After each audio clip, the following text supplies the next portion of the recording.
বেঁচে যখন আছি, বাংলাদেশে তো ফিরবো অবশ্যই, এবং সেদিন বেশি দূরে না।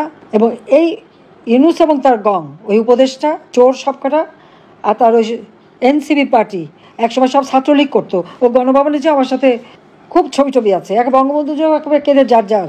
তারপরেই ওই ইউনূসের টাকা আর শিবিরের টাকাকে উল্টে গেল সব। আর বিএনপি জামাত শিবির যখন সব জায়গা দখলে ব্যস্ত, প্রত্যেকটা ইউনিভার্সিটি, শিক্ষা প্রতিষ্ঠান সব জায়গায় তাদের লোক বসাতে ব্যস্ত, আর বিএনপির লোকেরা তখন লুটপাটে ব্যস্ত। আমি ইউনূসকে জিজ্ঞেস করি, টাকা কি তার বাপের টাকা? যে এই কার্ড বন্ধ করছে তাদের টাকা? এ টাকা তো জনগণের ট্যাক্সের টাকা। ইউনূস তো ট্যাক্স ফাঁকি দেয়। ইউনূস তো বলতে পারবে না যে এই টাকায় তার অংশীদারিত্ব আছে। 666 কোটি টাকায় ট্যাক্স ফাঁকির মামলা হয়েছে তার বিরুদ্ধে। শ্রমিকের অর্থ আত্মসাৎ করার জন্য লেবার কোর্টে সে দণ্ডিত আসামি। এ টাকা তো জনগণের টাকা। এই টাকা বন্ধ করার তার তো কোনো অধিকার নাই। আমি তো দলমত দেখিনি। 43 লক্ষ যদি আওয়ামী লীগ হয়, 57 লক্ষ তো আওয়ামী লীগ করে না, ভোট দেয় না। আমি তো তাদেরকেও দিয়েছি। তাহলে কেন ওরা বঞ্চিত হবে? হিসেব একদিন নিতে হবে ওর কাছ থেকে।